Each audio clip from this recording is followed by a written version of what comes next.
कर्नाटक का सीन अपने आप में बड़ा दिलचस्प है और इसलिए क्योंकि ये आखिरी फेज होगा कर्नाटक का। 14 सीटें बची हुई हैं, उन सभी 14 सीटों पर 7 मई को मतदान होना है। सीटों के नाम आपके सामने अभी आप अपने स्क्रीन पर देख रहे हैं। ये पूरी सीटें उत्तरी कर्नाटक की हैं और यहां पर जातीय समीकरण सबसे ज्यादा महत्वपूर्ण है। कैसे, ये आपको समझाएंगे, लेकिन उससे पहले एक बात, इस पूरे चुनाव में कर्नाटक ने सबसे बड़ी हेडलाइंस खींची हैं और वो सिर्फ इसलिए क्योंकि जब आप कर्नाटक की बात करते हैं तो वैसे ही आपको प्रज्वल की बात आ जाती है। एक ऐसे व्यक्ति की चर्चा हो जाती है जो कि 2990 वीडियो क्लिप्स के नाम पर चर्चित है। मुझे समझ नहीं आता कि इतने वीडियो क्लिप्स कोई आदमी बना कैसे सकता है, but humanly it is possible. और ये जो 6 क्लिप्स हैं ये अपने आप में बहुत मायने रखते हैं। इसको लेकर कई तरह की चर्चाएं चल रही हैं और सबसे बड़ी बात यह निकल कर आती है कि जब पहले फेज का दौर जो कर्नाटक का था, 14 सीटों पर मतदान के बाद यह बात निकल कर आती है, प्रज्वल की बात निकल कर आती है, जो कि हासन के मौजूदा सांसद हैं, सिटिंग सांसद हैं, देवेगौड़ा जी के पौत्र हैं, पूर्व प्रधानमंत्री देवेगौड़ा जी के, और उनके पिता एमएलए हैं, सिटिंग एमएलए। इसके बावजूद उनके इन तमाम कार्यकलापों के बारे में किसी को कोई जानकारी नहीं होती। डिप्लोमेटिक पासपोर्ट उनके पास है क्योंकि सांसदों के पास ये होता है, ये नियम है।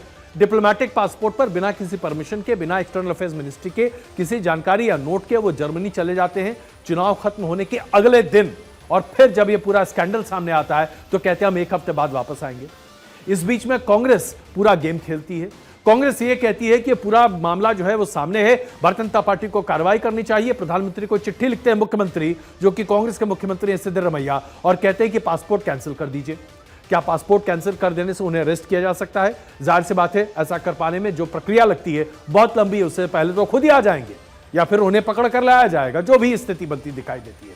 सवाल यह है कि क्या चुनावों के मद्देनजर जातीय संघर्ष को अपने कब्जे में करने के लिए इस तरह की घिनौनी राजनीति की जानी चाहिए? यह भारतीय राजनीति के ऊपर बहुत बड़ा सवाल है।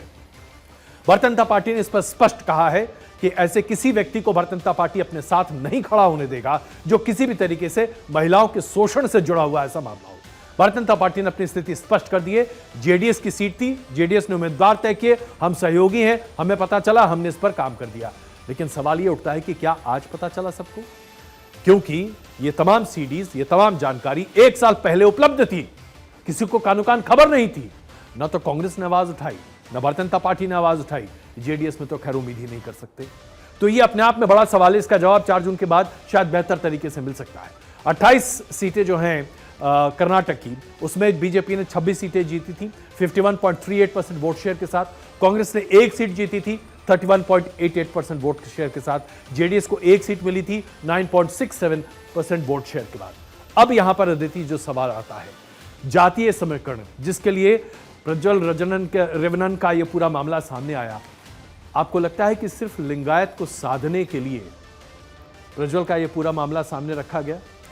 वैसे भी सर कर्नाटक में ये तो खैर बहुत ही ऐसा मुद्दा है जिस पर भारतीय जनता पार्टी जाहिर तौर पर सपोर्ट नहीं करती है, क्योंकि एक केस अभी जब टिकट वितरण हुआ उत्तर प्रदेश में हो चुका था सबसे पहली लिस्ट में, लेकिन जैसे ही उनका एक वीडियो सामने आया उनकी टिकट काट दी गई।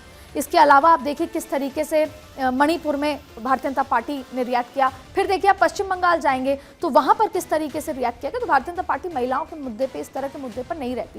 लेकिन ये बात सही है कि इसके इतर आप देखेंगे कोई भी पॉलिटिकल पार्टी, यहाँ पर क्लियरली केस है वोका लिग्गा और लिंगायत वोट बैंक।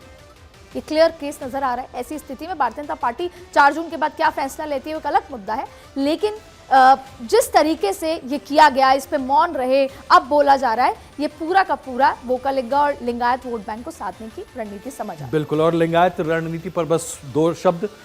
लिंगायत समुदाय अपने आप में बहुत महत्वपूर्ण है।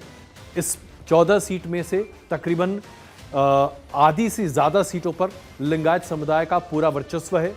वोट शेयर के आधार पर देखें तो 17% आबादी लिंगायत है और खास करके उत्तरी कर्नाटक में ये कहीं कहीं 35% के आसपास आ जाता है।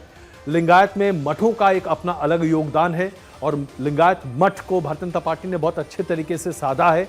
और इसके साथ साथ हम येदियुरप्पा को नहीं भूल सकते, जिनको हटाए जाने की वजह से भारतीय जनता पार्टी को खामियाजा विधानसभा में झेलना पड़ा था, लेकिन अब लोकसभा में उसका फायदा हो सकता है क्योंकि अब येदियुरप्पा पार्टी के प्रमुख के तौर पर वहां काम कर रहे हैं। तो अदिति, ये लिंगायत समाज यही निर्धारित करेगा भारतीय जनता पार्टी के लिए आर या पार? बिल्कुल, क्योंकि जिस तरीके से कर्नाटक जो भारतीय जनता पार्टी का एक फेवरेट दक्षिण का द्वार है, वहां पर जिस तरीके से विधानसभा में हार हुई थी, ये भारतीय जनता पार्टी को समझ आ गया था कि हमारे से क्या गलती हुई, क्योंकि येदियुरप्पा को मंच पे सेंटर में रखने की जगह साइड रखा, वही गलती लिंगायतों ने बता दी। तो आप देख लीजिए, लिंगायत समाज ने, तो आप देख लीजिए कि ये ही फैक्टर है जो डिसाइडिंग फैक्टर है अगर बात करें कर्नाटक चुनाव के लिहाज से।